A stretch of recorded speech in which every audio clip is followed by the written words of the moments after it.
Welcome back to Timeless Mindset. In this episode, we are joined by Talei Williams. She's a documentary producer, author, and recently been accepted into Harvard. Chasing your dreams is hard. How do I stay consistent? How do I resist the urge to give up and go back? How do I appreciate the journey when I'm so far away from achieving my goals? We go through the last 8 steps in her book, Realizing Your Dreams, and chat through all these ideas. Expect to learn about how to become accountable after the excitement fades, why your why is everything, how to enjoy the journey, how to build resilience and keep showing up, why you need courage when there is no evidence, how to deal with setbacks, how to appreciate reaching your dream, and so much more. She's a courageous and ambitious young woman, and this chat really captivated my interest. Has a lot of personal interest to me, and it's one of my favorite things, talking about, pursuing something meaningful to you. So, yeah, let's get into it. Talei Williams, welcome back to the podcast. Thank you so much. Very happy to be here. Firstly, tell us about your acceptance into Harvard. That has just been no other word to describe it other than wild. It has been, I got in at first week of March. It's now, mid-June, and I fly out in, I was just telling you, 37 days, like not counting or anything, but it has been the most surreal experience. It was, do you want me to go into the whole process of applying? Take us through it. It was, so when I actually did the first episode, that was the week we were expecting to find out. So my friend applied as well. So that week I was expecting to find out, and I didn't bring it up in the last podcast episode because I was so nervous, so out of my mind that I just had to shut it down, complete denial as if it wasn't even happening. But it was basically, I'd say, a good 6 month to a year process to apply. So I also applied for NYU and Columbia as well. And honestly, I wasn't really expecting anything from the process. If anything, I thought maybe NYU. But it was a very long, tedious process because each application was sort of like, who are you? What do you want to do? Why do you want to do it? And why is our school going to help you, right? But it was each of the questions, each of the applications were the same, but different. So you kind of had to rework it in every single instance. And it was such an introspective process of going, okay, why am I going after this? Like, this is a big thing to chase. And that whole 6 month process of editing, reflecting and trying again and going again and hearing from everyone and all my friends going, yeah, like, this is so cool. Like, yeah, like, imagine if you get to go to Harvard next year. And I'd be like, yeah, like, but I don't know, like, it's Harvard, for God's sake. And I had like such an in-depth process of like understanding of the application and what it would take and who I'd be studying with, who's already there, who the professors are. I was like, yeah, look, like, it would be a huge learning experience, but I didn't expect anything of it. So all of the applications, they got submitted in January, I think, and then like a few scholarship applications here and there that were kind of trickling through after that. But it was kind of this 2 month waiting process, essentially. And so I found out first about NYU. I got admitted to NYU 2 weeks before Harvard. And if you watch my application, like, reaction videos back, I'm actually the most emotional when I got into NYU because it was quite early in the morning. I think it was 4 a.m. or something when I saw the email. And I did cry because I was like, oh my God, I actually got something. Never in a million years did I go, oh my God, I would get into NYU. And so, like, all these tears, I'm in the middle of this big work program, so I have to go to work and act as if nothing's happening while my phone's blowing up next to me going, oh my God, oh my God, oh my God. Yeah. And then 2 weeks went by. I had to film a TV show and stuff, obviously. Came back and we knew it was coming that day, and I couldn't get a wink of sleep that night. Like, all of the forums were predicting that it was going to be that next morning. So I was just there in my bed, and it was 2 a.m. where I'd just woken up and I looked at my phone, and sure enough, this email from Harvard was there. And I couldn't get back to sleep. Like, I had to look at it in that moment. And thankfully, yes, I did get in. And I think when you watch that video, it's like my face is just shock. I'm just sitting there going, like, you see my eyes expand because I'm just going, oh my God, like, Harvard. I'm still trying to wrap the fact around that. Like, I've literally started classes now. Like, I I am a Harvard student, and saying that out loud is a very weird experience. And then a week later, Columbia got announced and I got in there as well. And I think I just laugh in that reaction video, honestly. Like, I laugh because NYU, I was always like, yeah, maybe. Columbia, I was like, that would be a dream come true. Like, I love New York. I did this whole dream stemmed back from when I went to America in 2016, and we were based in like New Haven at Yale University, but we got to go to Harvard and MIT, which is where, and this whole thing started because I was there and I was like, this is cool. I want to come back. I don't know how I'm going to come back, but I want to come back. And that dream has always just sat at the back of my mind for 8 years because I went there in 2016. But then we went down to New York, Washington, D.C., and then flew out. So when I was applying for Columbia, I was like, that would be insane to live in New York and study in New York. I would be very happy with that. But Harvard, it was always just a bit of a laugh, a bit of a, oh, I'm eligible. May as well put my foot in the door, but not expecting big things. And yeah, here we are. I've got 37 days until I'm off on a full scholarship to go study there for a year. So that's, yeah, wild. How have the lessons of the book transferred into real life for you? Oh, where do I even begin? So Harvard, without a doubt, has been the biggest goal I'd say I'd ever chased. I'd say throughout that whole process, again, there was a lot of self-belief to even follow through on the applications, because in the year before, so in like early to mid 2023, there were all these scholarships that opened up that myself and my friend applied for, because they obviously offered a financial incentive to be able to then go and study at one of these universities. And I was rejected from all of them. And that rejection was rough because for me personally, I was rejected, but my friend, he made it through to interviews for every single one of them. And then, which was amazing. Like, I was over the moon happy for him, like not taking that success away from him. That was incredible. But watching him and supporting him doing that, and then watching him being rejected after those interviews and like processing that rejection himself, and then having to go back and do this all again, was like, it took me a lot to get started, to find that activation energy that we talk about. And one of the steps of like recovering from those setbacks that we talk about in step 7 of like being resilient, picking myself up. And it, like, if you ask my friend, he will have this whole rant about how long it took me to actually get started, because for a while there I was like, why am I doing this? Like, is this worth it? Because I've been rejected once, all of these scholarships, thought I wasn't worthy enough. So why are these universities going to think I'm worthy enough? So it really took me a moment, like a good long while, to dig deep and actually go, no, follow through, do it. If you get rejected, whatever, something else will happen, but you're going to regret it if you don't, which is something we discussed in the last podcast episode as well. So that's like a lot of the lessons already like flowing through in that aspect. And then even since getting into Harvard and finishing that massive dream, which we talk about in step 12 of the book, of actually finishing that dream, admittedly, I have these past few months navigated that bit of a slump, which I didn't expect myself to fall into. But over these past few years, in hindsight now, I've realised that every sort of mini dream I've chased in this process has been to achieve this bigger dream. And now that that dream's been achieved, all of a sudden I had nothing per se to work towards. So that was really hard to navigate, because I didn't expect myself to fall into this slump of what's next.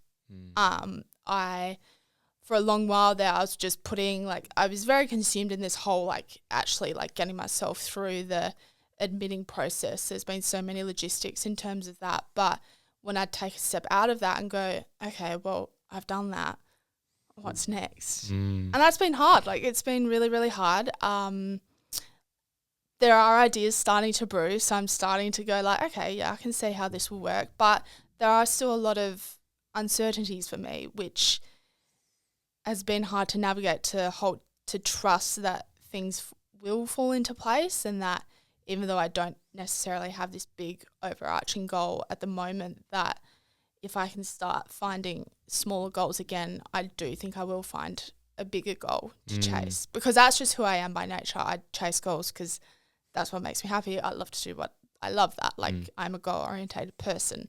So not having that has been a very huge learning curve, honestly, to try and navigate these past few months. So you're used to chasing up the mountain. Yeah. But yeah, we'll get into those and all of that. So in the first one, we went through steps 1 to 4. Yeah. So we're going to go through the last 8 steps. Easy. Talk about some of my experiences, some of your experiences, our thoughts about these things and chasing the dreams and the realities of what it actually looks like. So step 5 is be accountable. So how can we learn to be accountable, keep taking action long after the excitement's passed? Because when you start saying like, I want to apply for Harvard, right?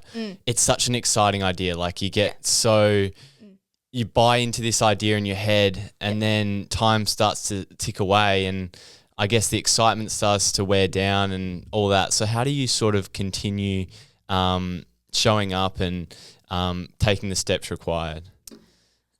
For me, I personally think it boils down to my why. When I reflect on the application process for Harvard, for example, that whole excitement to even apply, I think, left me a long time ago, especially when it came like post scholarships and actually starting these university applications. I honestly was not excited at all. I was terrified because I didn't want to get rejected again. I didn't want to go and have to navigate all of that again, especially in the instance that I wouldn't get in and my friend did get in. I was not excited at all. And what I think just kept pushing me forward once I did dive into those applications for my why in that moment, it was do it for my younger self, because my younger self had been to those campuses and had seen that environment and had that feeling, and I've never had any feeling like that of being like, I should be here. And I was only there for a few hours at Harvard. Honestly, we spent a few days at Yale, but I was only there for a few hours and I was like, I should be here. And so in that moment when I had no excitement whatsoever, when there was only hours upon hours in front of my computer, not getting paid to do it again, like I was finding myself back at doing like just how we'd written the book in the first place. It was back there again, but it was that why of do it for your younger self, finish the process, finish the dream, move on. You're not going to get hurt by doing that.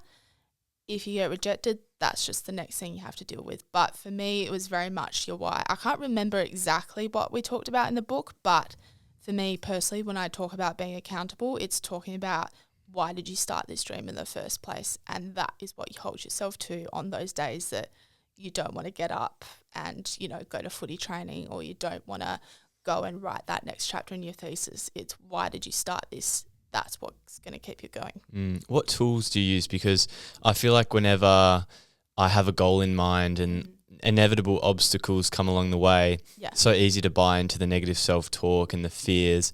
How do you sort of combat those? What sort of practices do you put in place to make that why scream?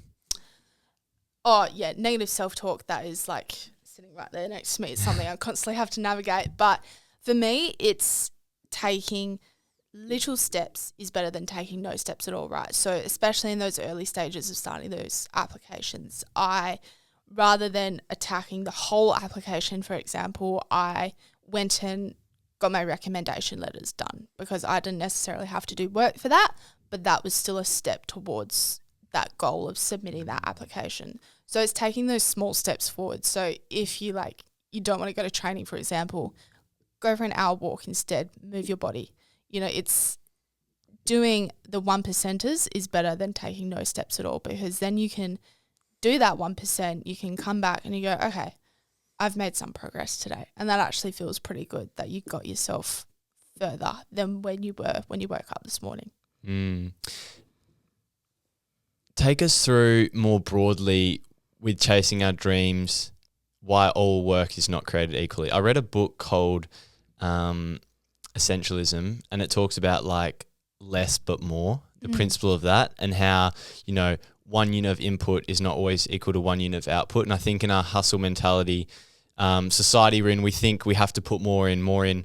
How have you, along your journey with different things, understood the value of quality work and effective work, and making sure, because there's so much power in creativity, and I think a lot of people who have goals and they're ambitious, they keep grinding away, but it honestly can burn them out. And I think along the journey you realize that there's a principle you talk about, the Pareto principle in your book. So take us through that and why all work is not created equally. 100%. That's really, really cool. I'd love to learn more about that book after. But basically, you can have two people, right? And one person A, is going to say, I'm going to sit in front of my computer for 12 hours today. And someone else will hear that and go, whoa, they work for 12 hours a day? That's insane. And then you can have person B who's like, yeah, I have to work, I have to go to uni, but I'm going to work for 2 hours on my goal in the evening. And other people will look at that and go, 2 hours, that's not much. Really? In reality, person A is probably doing half an hour of work, checking their phone, having a chat with their mates, not doing the most efficient work at all.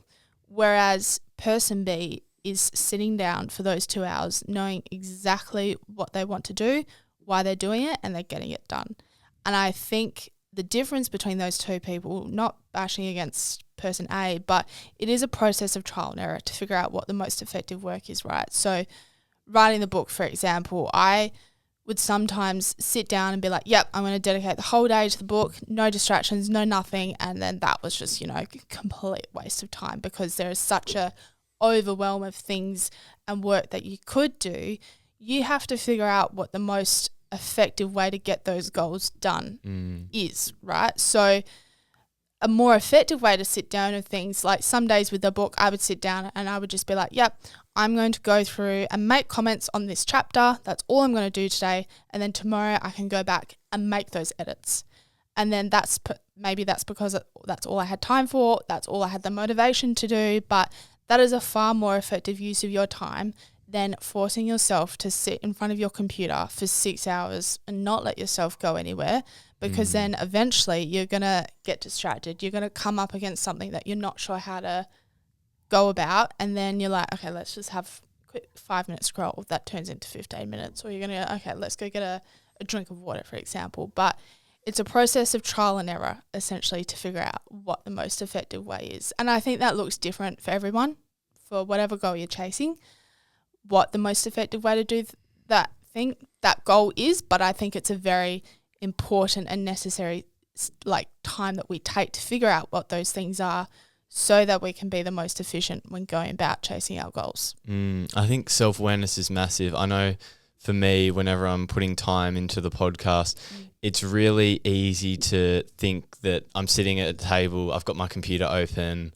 I'm doing work, and then I'm checking my phone 100%. every 5 minutes. Yeah. And I feel like it can become so overwhelming when you're like, I'm going to dedicate the whole day to this, because I've read a lot of research on flow state, where we're very productive, we're present, engaged in the task, we're flowing creatively. And I feel like when you try too hard and you put too much conscious effort into it, it can take you away from that flow state, especially when you promise yourself on a day, like, I'm going to dedicate 10 hours to this thing. You're trying so hard to kick your brain into this gear. 100%. Whereas if you make small steps, I want to put 1 hour of it, put your phone away. It's a small win, but I don't know, it's so easy to transition into a flow state. 100%. And I think that's when you have that self-awareness and those small 1%ers, for example, of like, yep, I'm just going to make a list of 100 podcast guests, for example, that you want to interview one day.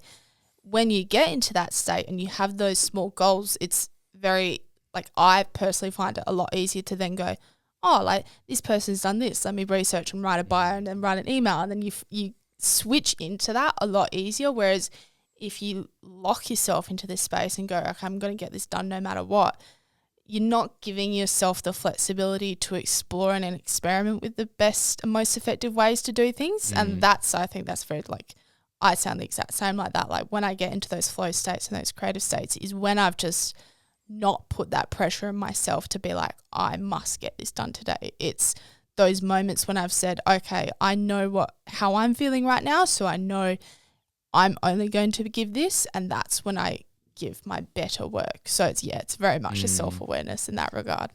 With self-talk, I want to know, I feel like whenever someone's chasing something, chasing a goal, and I feel this a lot, when you're in, I don't know, point A and just trying to get to point B, I feel like you can become very overwhelmed by the gap between, you know, your current state and where you really want to be. And I think step 5, be accountable, it's a massive, especially step 6 too, but step 5, being accountable to that, because I feel like there's a few things that we can easily give up because it's so far away. We're so far away from where we want to be. There's no evidence that we really deserve that or we're good enough. I think accountability is a great way to keep showing up. But how can we be less overwhelmed by that gap? Because I know for me, when I set goals, it's almost a constant reminder that you're not there. 100%. And that's a big one, and that's something I think I'm on a constant learning journey with. But I think in those moments when I look at where I am now versus where I have this goal to be, you really do have to default back to that, okay, and what am I going to learn throughout the way, and how am I going to change, and how am I going to grow throughout this process. And especially like defaulting back to Harvard, when I did achieve those goals, looking back and actually having that moment of like, wow, I did that.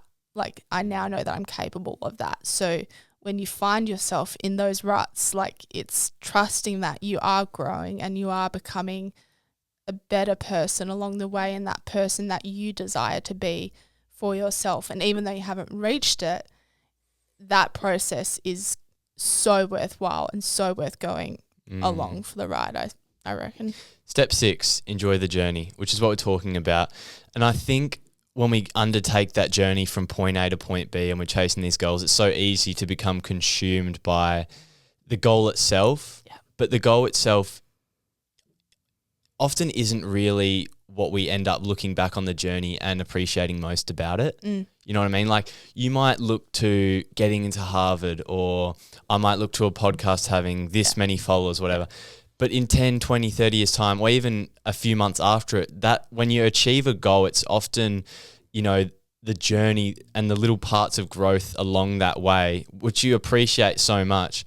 And those are the things that make you grow. I think goals are really good guiding points, but I think the more that we focus on the power that comes from the journey, it can probably take a little bit of pressure away from the goal itself. That's sort of how I deal with it, to become more present with the actual pursuit of it. Yeah.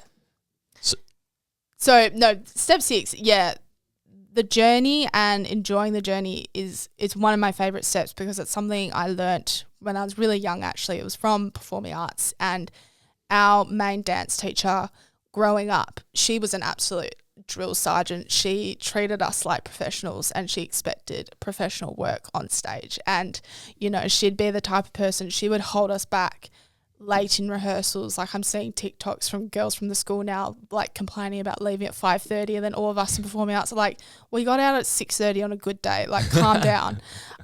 So she expected professional, amazing work from us. And, you know, like, I remember this one moment where I couldn't get like this certain turn, and she stopped the rehearsal and she stood in front of me until I got that turn. Humiliating in the moment. Like, the pressure that was on me was unreal. But whenever we came to a performance, and without fail, and she was there for my whole schooling journey for 6 years, and be it like the musicals, competitions, general performances, whatever, she would sit us down and she would just say, go out and have the best fucking time of your life out on that stage. And we'd be like, are you joking? Like, you've just made our lives miserable for 6 months. What are you talking about? But she would just be like, this is one fleeting moment you get on stage. Have the best time of your life. If you make a mistake, no one cares. Only you are going to notice that. Only you are going to care. It is a fleeting moment in time and it will pass. Enjoy every second you can on that stage.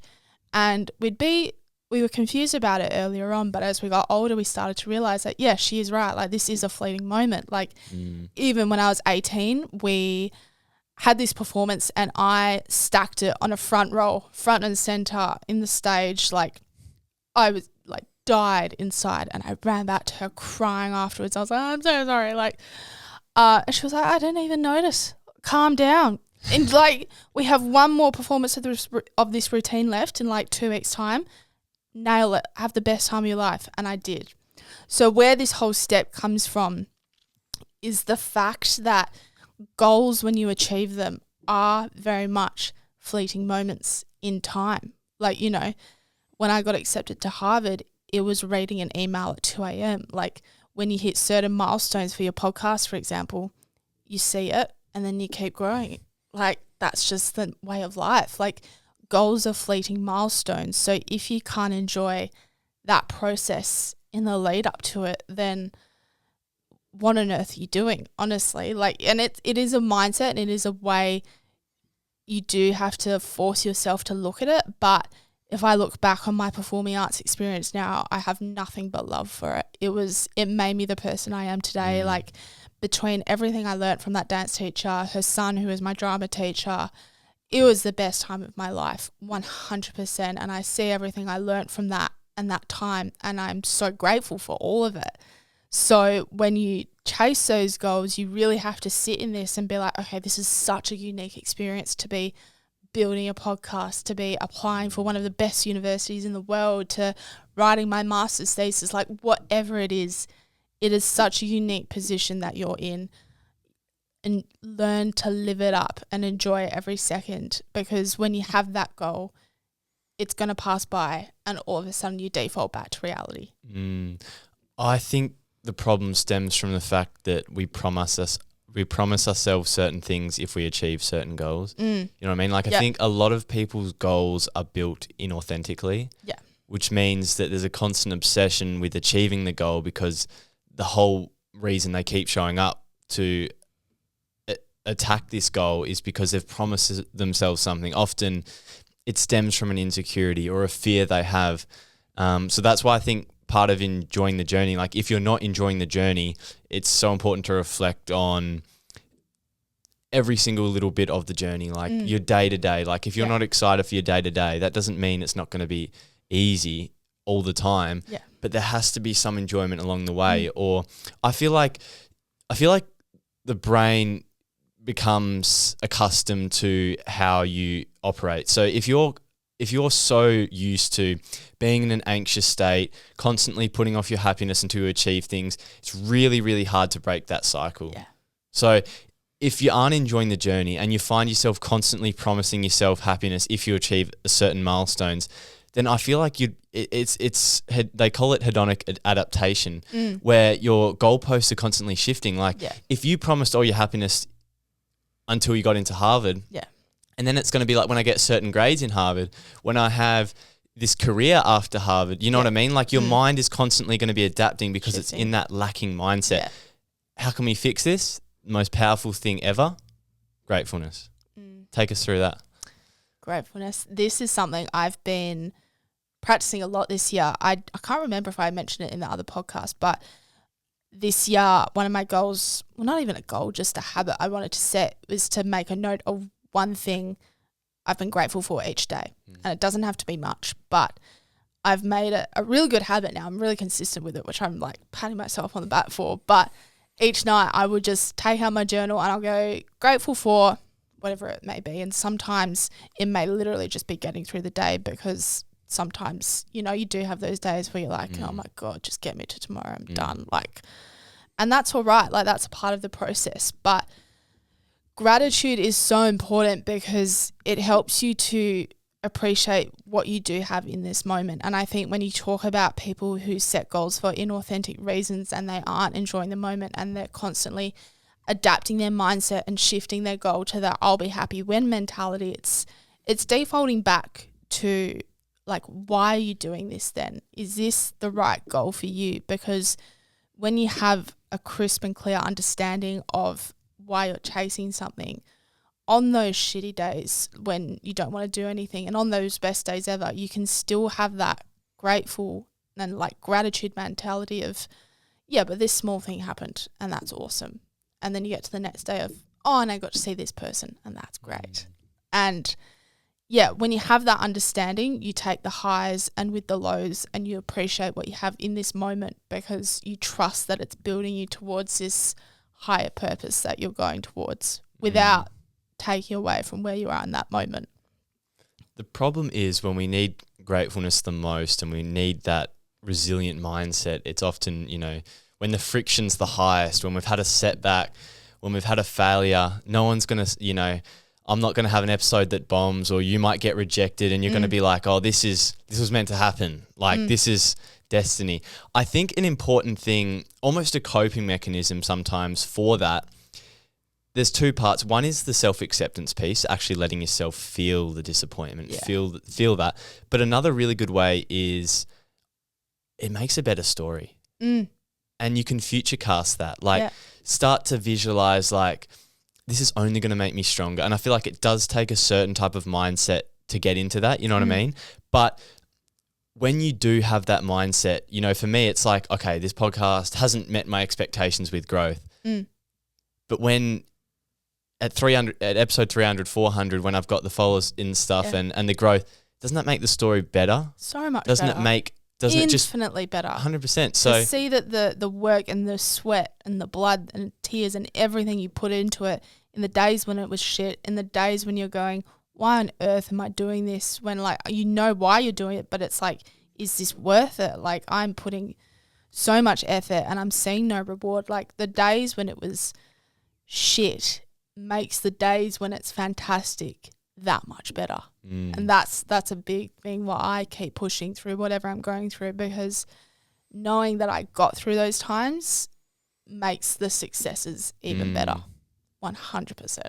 And I like to celebrate the little wins now, like the little things. I feel like a lot of people who come from that insecure foundations, and myself included, we all have certain fears. And when we're trying to achieve a certain goal, it's really easy to postpone that happiness. Like, I don't deserve it yet. Like, I haven't really reached my goal. But celebrating the little wins and cultivating gratefulness for those small moments, it changes the filter that you see the journey through, you see yourself through, you see the world through, and you can show yourself more self-compassion and appreciation. Not only does that make you show up more, but it just becomes such a more enjoyable experience. I think the problem that the dilemma that they face, whether consciously or not, I think is like, if I start appreciating, how my little wins, I'm going to become complacent. I'm going to become soft. You know what I mean? If I start saying, oh, it's such a big podcast and it's so well, clearly it's not anywhere near where I want it to be. I'm going to get complacent. I'm going to take my foot off the accelerator and I'm not going to get to where I really want to be. So I think that's the dilemma people face is, I'm not there yet. I don't deserve it. If I start patting myself on the back, I'm going to take my foot off the accelerator. I'm going to get complacent. So I think you can do both. I think people don't realize how driven they really are.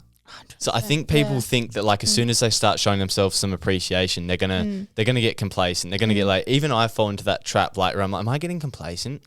But I think if you start to looking at your evidence and cultivating evidence, I'm still doing 2 podcasts a week, for example. I have proof that I'm showing up regardless of the outcomes. Look at this setup for God's sake. So I think it's so important to look to your behaviors. And I think that's why action's so powerful. It's tangible proof that you're still trying, you're still in the game, you still care, you're still taking steps. And I think inaction that's when doubts do start to creep in.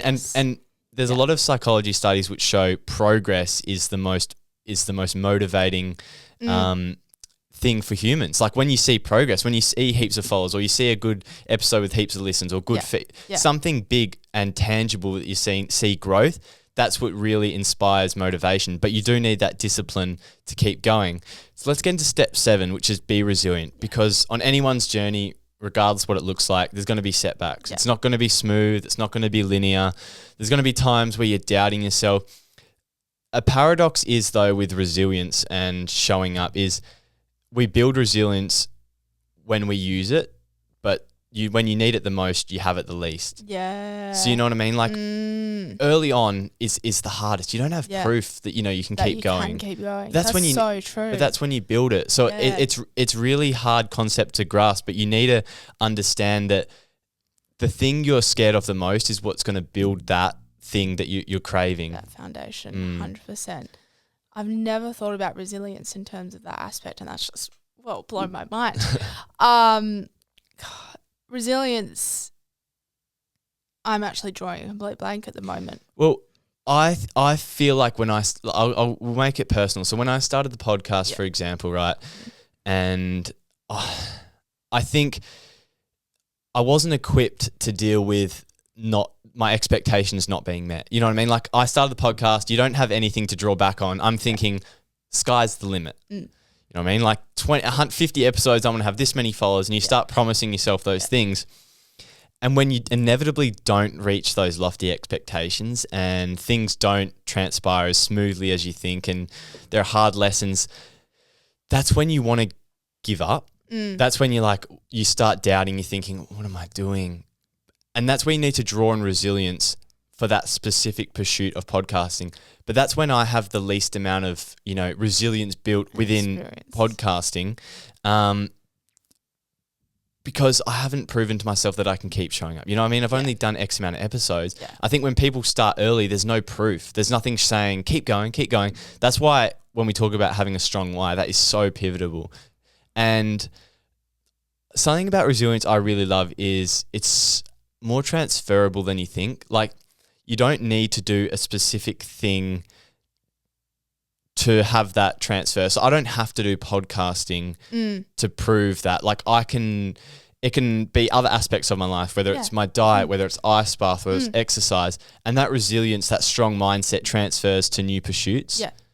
So I think that's an important aspect of step 7 in building resilience. Absolutely. I think for me, resilience comes from kind of what we were already touching on before, but and in terms of complacency, I guess, as well, but it's in those times where I am struggling and I do want to have faced a setback, whatever it may be, it's setting those parameters for myself of, okay, how can I show up for myself and tick the boxes, get the day done, and know that I can come back tomorrow and do that again and again and again until that motivation and inspiration comes back. So whether for me that looks like still getting to the gym, still going for a walk, still, fueling my body correctly, whatever those parameters are, that's what helps me build clarity, because even in those times when your resilience, may be lacking a lot and you're like, okay, well, I don't actually have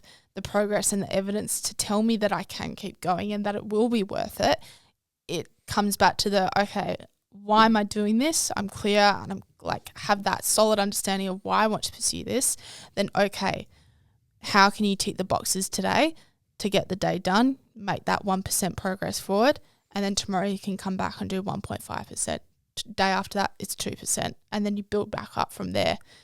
It really whittles down to, as I said before, the 1%ers putting in the progress instead of no progress at all. I think it's a difficult concept I'm grasping with. It's like, do I keep grinding away at this one thing? I think a lot of people, there's a lot of stuff spoken about, just keep showing up. And I have so much belief in the power of consistency.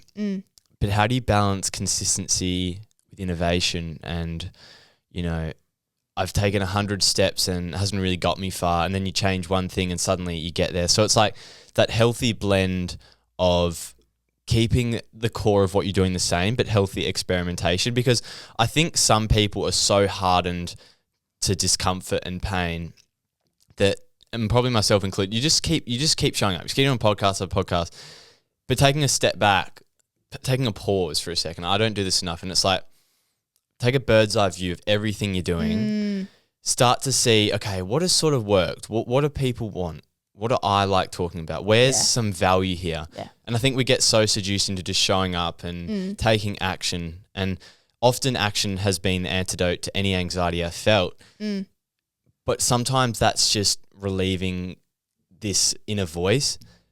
But the power of essentialism and the power of, you know, one step might take you 100 steps further by a small little shift. So it's balancing the consistency of what you're doing with healthy innovation. So recently, I'm trying to outsource to a few editors and change some things within my podcast, but I'm still doing the same thing in terms of 2 podcasts a week, but I'm experimenting with, you know, I started YouTube, just a bunch of things like doing things differently. Exactly. Cause I feel like with the whole Be Resilient, people can get caught up in like, the cookie cutter approach of I've just got to keep doing the exact same thing. Yeah. And I think that's why I love courage so much as well, because I think consistency and innovation do go in waves, but I think when you peak in that innovation wave is when you do have that courage to, like the 5-second rule, go and try something new, you know, build that YouTube account, whatever it may be. But when you have that courage to step outside of your comfort zone and come at things from a different angle and see what the results are, whether they're good or bad, that's like okay, I survived, nothing terrible happened, but I've learnt from it and now I have this whole new perspective. And being courageous it's fun. Like some people they're so hardened, and I think we are so taught to be like, stay within the comfort zone, do what's right, do what's correct. But when you have those like steps to go, okay, I'm just going to randomly do this tonight, I'm going to randomly try this instead, and you see those results and you reap those rewards, it's that dopamine hit of, cool, I can do this. So maybe I can have that different mindset to my podcast, or I'm going to approach my application from this different way. It gives you that dopamine hit to keep going, which is how that innovation wave can then peak, I think, because you're like, okay, that's what I learned from doing that new thing, so maybe I can apply it here instead. Like things connect and fall into place, but consistency, essential, but I 100% agree that you do have to take those courageous steps to propel yourself further forward. And I think you really need to tap into courage, because there's a bunch of biases in psychology. I'm sure you've heard of them, like the sunken cost bias. Yeah. You know, where whenever we do a pursuit like a podcast, and let's say, for example, it's probably worth changing up or doing something different. Once we've put so much energy into something, there's a bias where we want to keep showing up for it because we've invested a certain amount of time. Like we want it to work out. Yeah.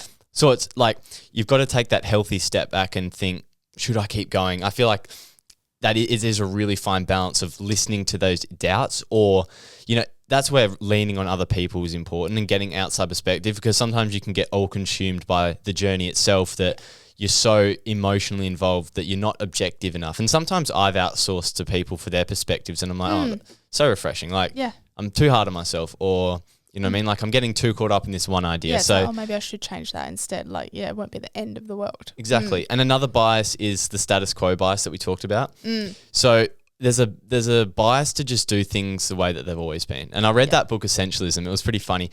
When they had new workers come into this new business, they all had to fill out this, it was like a form that you fill out when you go into a business. And someone started working for this place and they said, well, whose idea was this? Like, why do we do this? Turns out that they couldn't actually find the person in the business who first started it. And that had been over 10 years. So they'd been filling out this workplace form for over 10 years for no reason, and it literally meant nothing and did nothing because that was what they've always done. And that can apply to everything, like why I do the podcasting in a certain way, why you chase your dreams in a certain way. So I feel like we get into the habit, which is what we are, habitual creatures. So it's having that awareness so that you can balance all of these things and take effective action. So it is hard. It's a hard thing to grasp. And the awareness is important, because what's popped to my mind is something as simple as like my workout routine, right? So maybe a month or two ago now, I just hit like a complete wall with what I was doing. Like I was showing up day to day, but I wasn't enjoying it, and so I was putting in less effort and it was harder to get up in the mornings. I started skipping classes here and there, but in my mind I was very much aware of the fact that, okay, I'm not jumping out of bed to go to these classes and like work out, which is something that I love. What is wrong? Like we need to take that bird's eye view, take that perspective, and I did outsource other opinions as well and go, okay, what if I tried this instead and incorporate these classes instead? And then I had to do it again when I got into Harvard as well, because obviously that's a big financial burden, and the fitness industry, along with the rising cost of living, it is not easy. So I had to pivot again and be like, okay, I still want to do these things, but I need to do it in a more cost-effective manner. How can I do that? And so you're constantly pivoting and having that awareness of, for me, it comes down to enjoying it. Like, when I stop to enjoy something, that's when I have to pivot quite quickly, because otherwise I'm going to fall off the habit altogether. I know that about myself. And so absolutely, when you have that awareness of, oh, like, I'm just doing this, I'm going through the motions, but it's okay, you shouldn't be going through the motions. Like, yes, you're putting in the work, but you like having that excitement and showing up and being able to pivot and have that awareness, go, okay, should I take a step back? Should I try something different? Should I maintain the path? Like, what's the best way? And it's having that awareness within yourself, but the courage to outsource and ask other people as well. A whole lot of things, but 100%. Step 8 is bring others along for the ride, which you're talking about. My biggest question with that is, vision is the art of seeing something that is invisible to others. Yeah. You know, they would tell the story of Walt Disney, who had the plans for Disneyland, and then he passed away, and then it got built. So when someone can see something, I can see this podcast going somewhere. You can see yourself getting to Harvard. People can see their business dream. They can see that body they want. Sometimes we outsource opinions and balancing people's doubts and their own insecurities, their own limiting beliefs. And sometimes we take that and we sort of take on their negativity. So it is a fine balance of getting perspective from people, but trusting yourself, trusting what you believe in, trusting what you know is possible based on your capabilities, and bringing others along for the ride. It's like, for me, it's one of the most enjoyable things is like connecting with other people. But when you trust people and you're in a circle, it's really delicate to know that you have the right people. Their intentions are right. Like, I'm not trying to be too cynical, but you do have to have that healthy skepticism, because people, without even realizing it, often have their own hidden agendas or their own subconscious beliefs that they sort of transpose onto you. Yeah, absolutely. I would say, for me personally, I'd say I'd only really found my inner circle within the past year. Like 22, 23 is when I really was looking at my friends and going, okay, like, our values are aligned, like 100%. Before that, and that came about because I was looking to incorporate things into my life that I did enjoy, which was, you know, fitness and working out at the time. And so from that emerged these girls, and some of them whom had been in my past from school, but I hadn't necessarily connected with. And then when I was intentionally going about looking for things that brought me joy, these people fell back into my life and fell into place quite nicely. And I honestly could count on my hands the people in my inner circle, and I'm quite happy with that. But from that, what I've learned over the years is I have had to have this unwavering trust in myself at the end of the day, to trust that gut and to know what I wanted to do going forward. Because, and I love every person in my life, I just want to disclaim that, but it's like, when I would talk to people about these things, I was very aware of the unconscious biases they were bringing into the discussion, and I was very aware of the misalignment of our values, or how we had some values aligned but not every value aligned. And I think whether I didn't intentionally go about finding the people in my life that are in my life today, but it kind of fell into place that way. But whether you have those people or not, it's 100%. And I'm still like that to this day, even though I have this inner circle as well. If I outsource to them for advice, at the end of the day, I still go with my gut. And I think that's so important to fall back on, because I think your gut above all things is the way to go. And every time I've made a big decision, it has been on the basis of what I think is right. But 100%, like, finding those people and finding the right people to bring along for the ride is such an important aspect of dream chasing. And think about from the perspective of regret. Like, if you listen to yourself, you follow something, it fails, that's a stone that's unturned. If you outsource your dreams to other people for their validation, and you make decisions based upon their perspectives, you probably won't chase after your dreams. Oh, absolutely. And and then in 5, 10 years, 20 years time, it's probably going to be the what if, because everyone is the best at being something, being themselves. Yeah. You know yourself more than anyone. You know the intricacies of your mind. You know the way you see certain things, how you see the world. I feel like because there's so much uncertainty in life, we're looking for a wholesale answer. We're looking for someone to give us that certainty that we crave as humans. And I feel like fluency is often a proxy for truthfulness. This is Chris Williamson's quote, where the confidence that someone speaks in, we start to mistake that for the truth and the answer. You know, people are so confident when they're talking about other people's lives. Like, this is what you should do. I know this. Yeah. And then we mistake that for like, oh, they must know something that I don't know. I don't. Yeah. They so must I have to take that as gospel truth. Yeah. Exactly. So I think you've got to understand that people don't know you as well as you know yourself. And the way that people express themselves to you, don't mistake that for the truth. Yeah, absolutely. Like for example, if I had listened to the advice and the opinions of like certain family members, I probably wouldn't have applied to Harvard.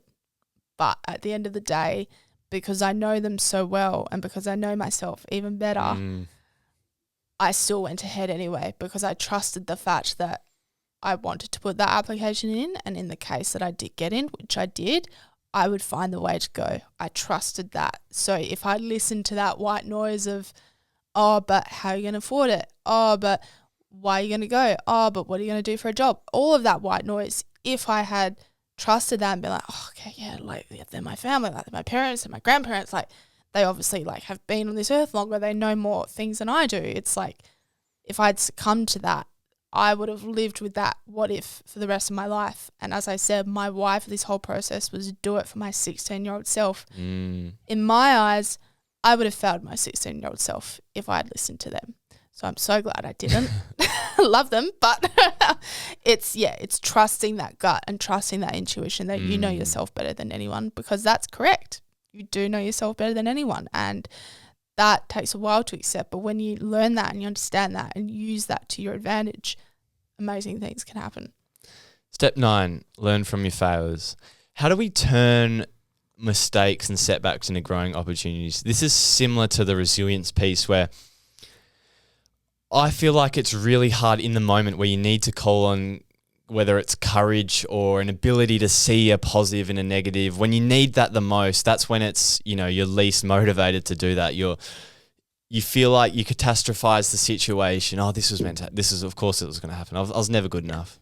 How do we cultivate, you know, positivity? How do we turn those moments in time where doubts are coming in because of setbacks? How do we turn that into an awareness that it's not going to last forever? We can actually learn from this and grow from this. Yeah. The anecdote that we use between the book and the documentary is from Sarah Blakely, and it's a quote that I still live by to this day. And she tells this story of how when she was a kid, her dad actually encouraged her to fail. So she would go to school, he'd pick her up at the end of the day and he'd be like, hey, like, what'd you fail at today? And she'd be like, nothing, are you joking? And he'd be disappointed in her. So he was inadvertently rewiring her mindset about failure, and slowly but surely she and her brother would come home from school and she'd be like, Dad, like I tried out for gymnastics and I was awful. And he'd be like, well, way to go. Like that was her story. That. So this quote that she says on stage is that failure isn't about the outcome. It's about not trying. So now today, Sarah Blakely in her like multi-billion-dollar business is that I only consider myself to be a failure for the opportunities that I did not try. And ever since I heard that quote, it's something I've 100% lived by. And the only times I consider myself to have failed is when I have not tried something. But I think that's also a very important distinction to make between not trying, for example, like waking up at 4:45 in the morning, I've got class at 5:15, and then it's oh God, just let me sleep in. I've only had 6 hours. Like, just give me another hour, please. I consider failure in that aspect of succumbing to that desire to sleep in. versus having this opportunity, for example, and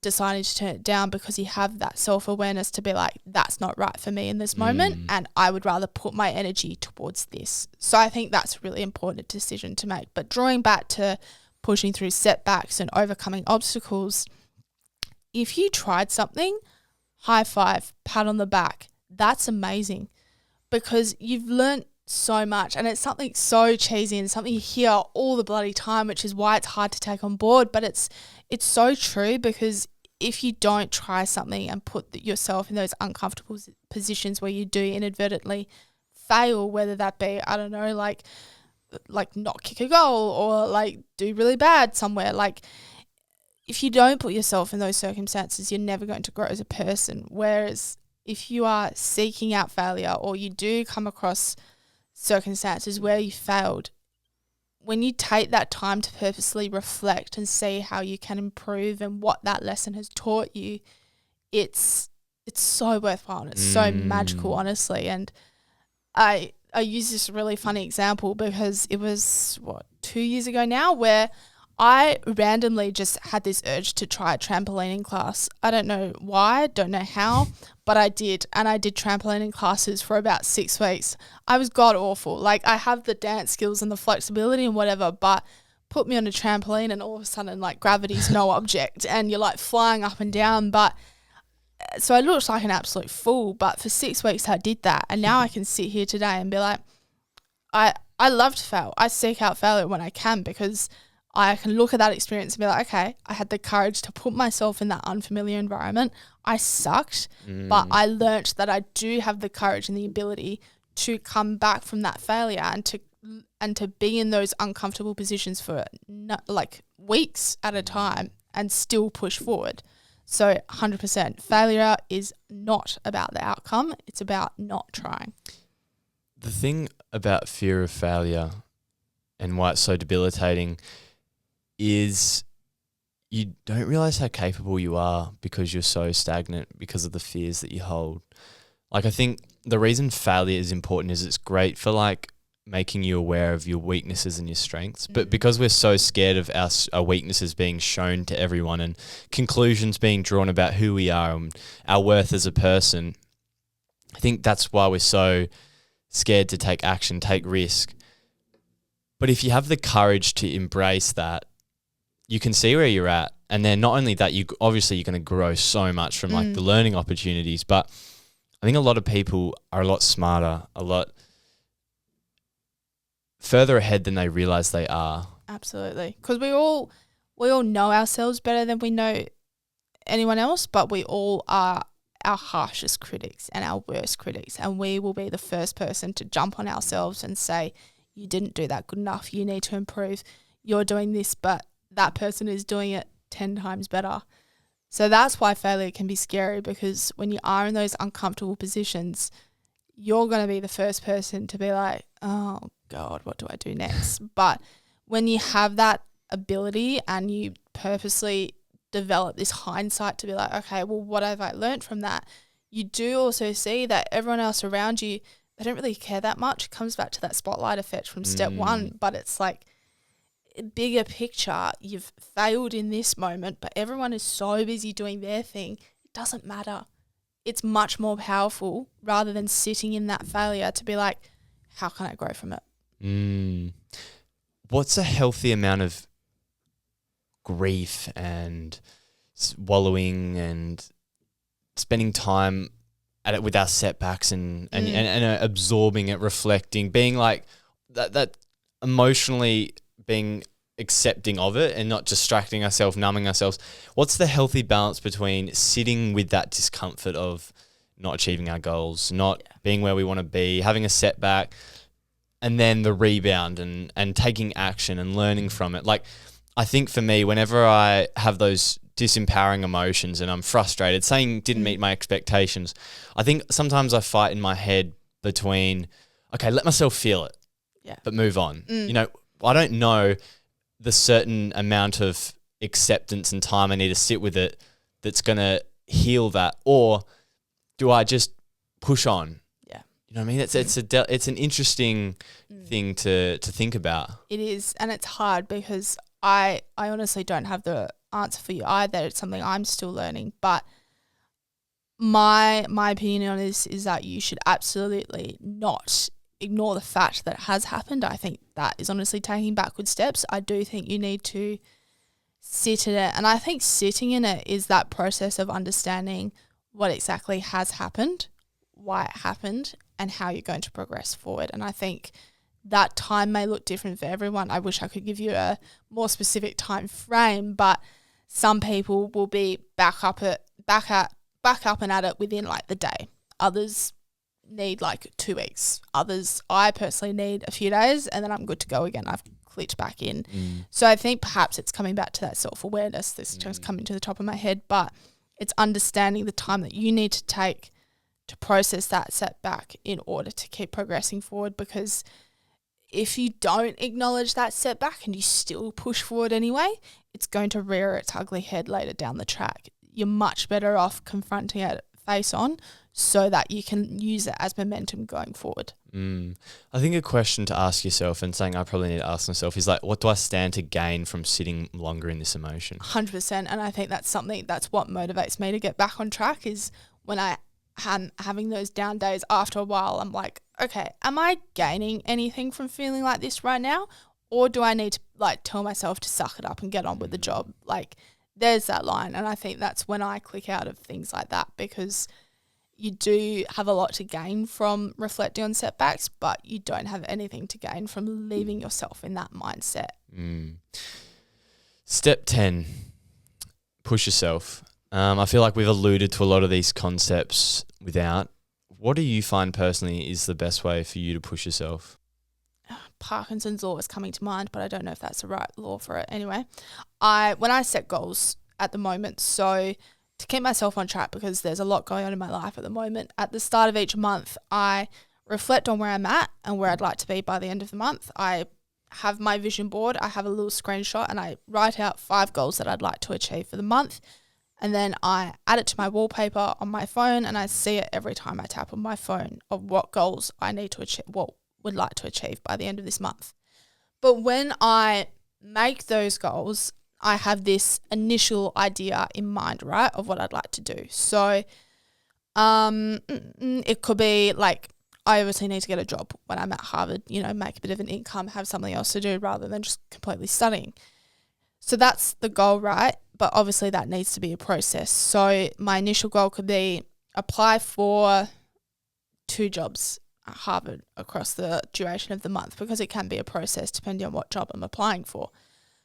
Parkinson's law considers the time frame and essentially asks more of you. So if I wanted to apply 2 jobs, I may go, okay, let's shoot for 4 instead and see how you go with that. Because even if you fall short, you're either going to meet your original expectation or you're going to succeed it. No harm, no foul. The same thing when I working on my TikTok and stuff. At the moment, I'm taking a bit of a break for 3 weeks, but I had a number in mind. I fell short of it, but I was still pushing towards it. So it's demanding more in the allotted time frame that you have, essentially. And that's how I like to think I push myself, because we are obviously swept up in this huge hustle culture at the moment, which I think is great. And I think that encourages creativity and hard work and motivation. But I'm very conscious of burnout and watching myself and my friends, and we've all been burnt out in some regards over the past few years. And that is just such a slippery slope that the hustle culture encourages. So it's knowing what you're capable of and then pushing yourself one step forward. Good question that I've found from a podcast is, what do you tomorrow want you today to do?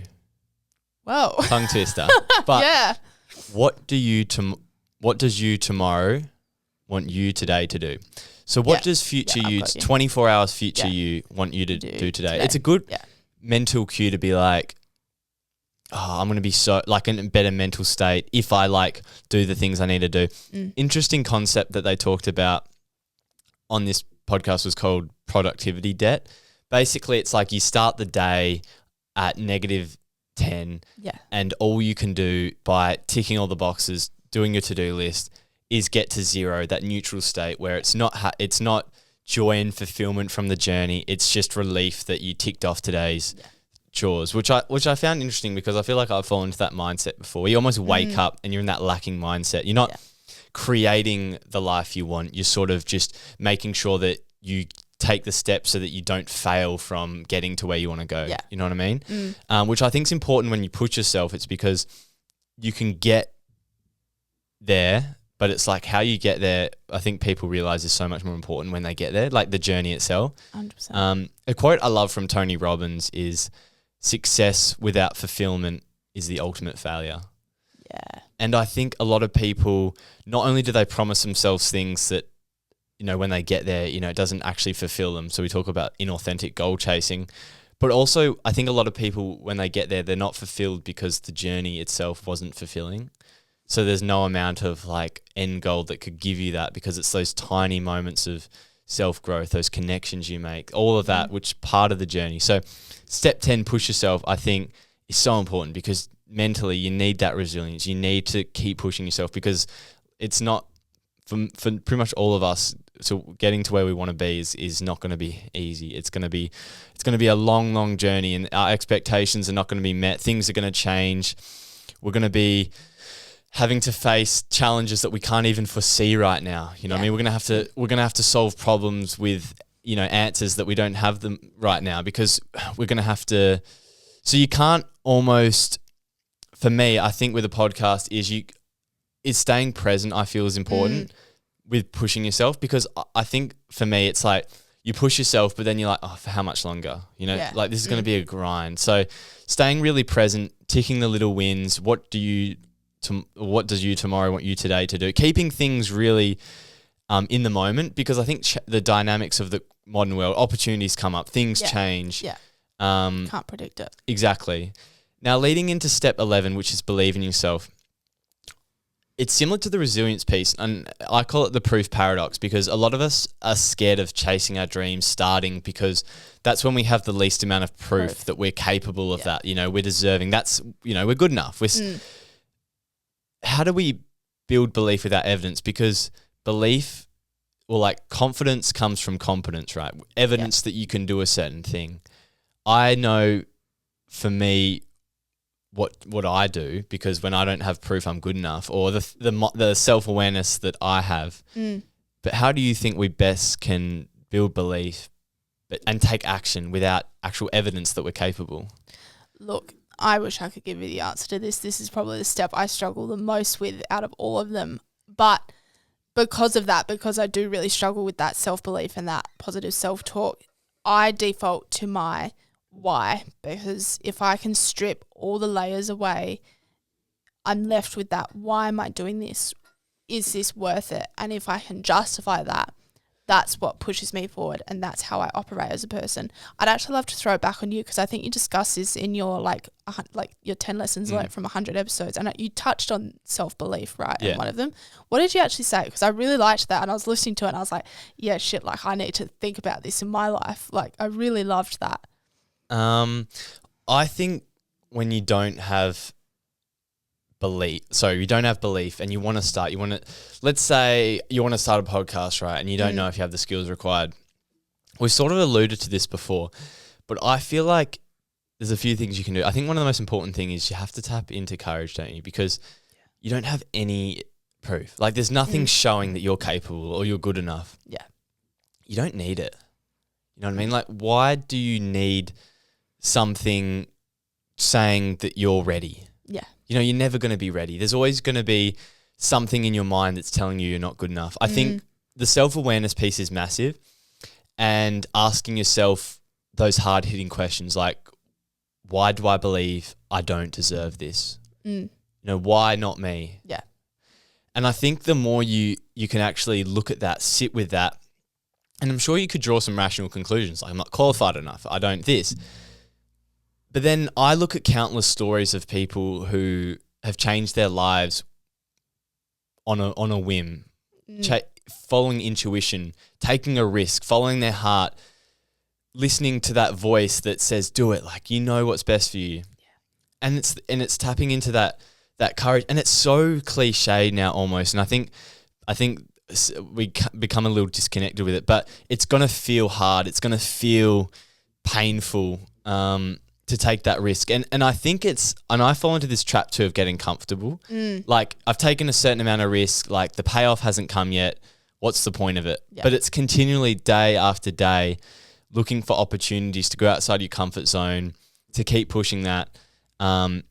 Because confidence is going to come from competence, but you're not going to have that at the start. So you're going to have to tap into courage. I don't know how else you can generate it. 100%. And I think I think when we talk about self-belief in the book, I think it's in the context of the back half of your dream, right? So very much once that excitement has worn off and you have nothing left but work ethic, and that times when, you know, the risk has not paid off for the reward quite yet. And that's when a lot of people do have that tendency to fall off of it and go, what's the point? Like, I've gone this far, but there's nothing to show for it. I'm good. Like, that's the context we talk about it. Context that in which we talk about it, which I think is where your courage plays into it, of being like, you need that courage to keep going. You need that courage to trust your why, to push forward, to have that self-awareness of why you chose this goal in the first place. That's where self-belief plays such a massive role in your dream, because otherwise, yeah, you may just take the foot off the pedal and be like, you know what, I tried it. I'm going to put it to bed though. I feel like with this whole journey thing, a lot of people do promise themselves when they achieve a certain goal.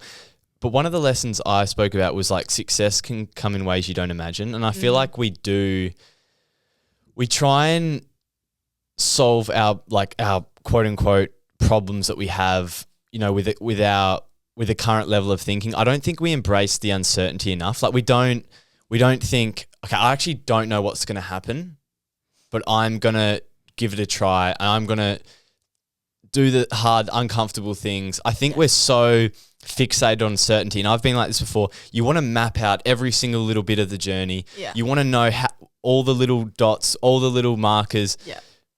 But that's not how it works. Yeah. You can never know what that journey is going to look like, which is why self-belief plays such a massive role, because you just have to trust that, yes, success is going to pop up in ways that you don't imagine, just as those like failures and setbacks are also going to pop up in the ways that you don't imagine, right? So you need that self-belief and that why to push you forward 100%.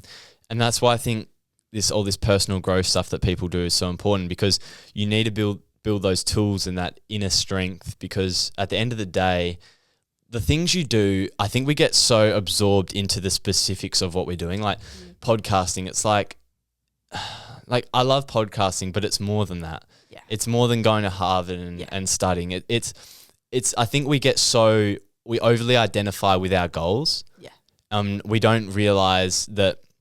There's a quote I do like. It's like, you have to become somebody capable of achieving that goal. Absolutely. Yeah. You have to create a person who is capable of that. Yeah. You know what I mean? Like, you aren't entitled to that. You have to earn that. And I feel like we're in a modern world, I think, where it's so easy. Like, it's easy to visualize and fantasize about goals and be like, put it on a vision board and think, oh, I'd love that. That'd be cool. But you have to become someone who earns that, who's good enough, who shows that they can work hard, go through discomfort. Yeah. And I think that's been one of my favorite parts of my journey, is just building so much of the toolkit and building so much within, because of the fact that it's so unpredictable and things don't go your way. And other people that you see have done 50 episodes and they've got 10 times the listeners. You know what I mean? Like, that's life. But geez, it's going to be a good story one day if you can find a way to keep showing up. Yeah, 100%. I really like that. And I think if I think about my journey with Harvard, when I even submitted my application in the first instance, and I was like, wow, I really did have that moment of like, wow, I did that. I've become someone who is eligible and who has applied to study at Harvard. A lot of people can say that they want to do that, but to actually do that and follow through, that was really cool. And I did have that moment of being able to sit there and be like, yeah, I did that. I became that person. And that was not easy, because I really did not want to do that, but I did it. Step 12, and like you sort of alluded to before, one of the most important steps, reaching your dream. Because it's one thing to spend years and years chasing a dream, but like Tony Robbins said, if you get there and you feel unfulfilled, then was it really worth it? So I think this is probably the most important step, because I think also when you go through life, your values change, your priorities change, and the quote unquote dream that you're after probably slightly changes. Like, people aspire for big things, but then, their dream is a bit of financial freedom and a good life. Yeah. Where they like their job and you know what I mean? Like it's malleable, these dreams. So I think it's more than just reaching that specific concrete dream. I think it's having things, having circumstances, reaching a place where you're happy and actually being fulfilled from there. That's what I really like about step 12.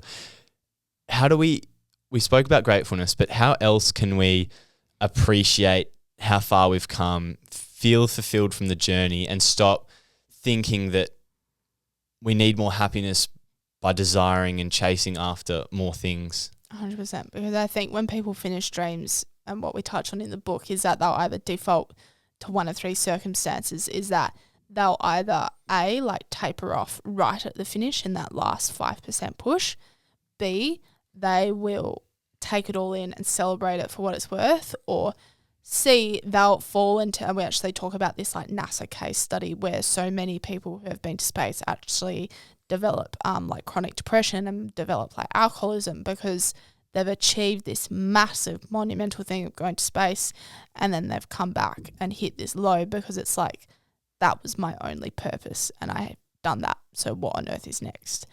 And I think something I've definitely learned these past few months is, and something to really relish and understand the success of achievement, is that you cannot have your whole purpose and self-worth tied to this dream.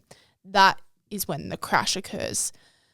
What I've learned is that you have to be able to celebrate, and you have to celebrate what you've done. Like, it's monumental. Like, you have to celebrate the fact that you have this like amazing podcast and that you're determined to grow it. That's insane. Like, you have to celebrate when you get into Harvard and whatever you may be doing.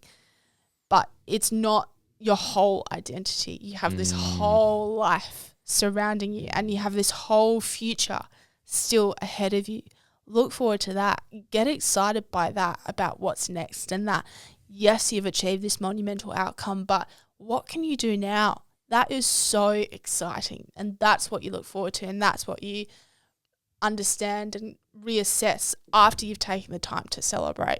Because if your whole self-worth and self-identity is tied to this one goal, it's not impossible, nothing's impossible, but it becomes so much harder to pivot and reassess what's next, because for so long, all you've seen is that my whole identity is, like getting first class honours, whatever it may be. It's, if your whole self-worth is tied to that goal and then you achieve it, you have nothing. Whereas if you have this goal, but you see your friends and your family and your life and where you're at and how much you've achieved for such a young age, that is awesome. And that is so much more motivating to keep pushing you forward. And then your self-worth is external and it's volatile, and you're outsourcing it to certain achievements. I think the reason those astronauts develop depression is they probably go up in space, get a bird's eye view of the Earth, and then that would be so insane. Probably get so much perspective on life and their problems. Yeah. And then it probably just puts them into this existential crisis. Yeah, that's such a good point, actually. Like, imagine seeing that whole Earth and then coming back to your little home and then being like, oh my gosh. I know. That would be wild. Yeah, so that's a very good point. All right, that's the 12 steps. Is there anything else important that we need to know? Chasing our dreams, figuring out ourselves along the journey. What else do we need to understand about this process of realizing our dreams? Just have fun. Chasing your dreams is such a privilege to be able to do. And I think when you're in that position of going after a dream, whatever it is, have the best time of your life, because there are so many people on this earth and this planet who do not have that privilege. And it is a lot to even realize that it is a privilege. But when you can, just have fun. That's all I can say. Have fun. Talei Williams, thanks for coming on. Thank you very much, Egan. Thanks for listening, guys. Cheers.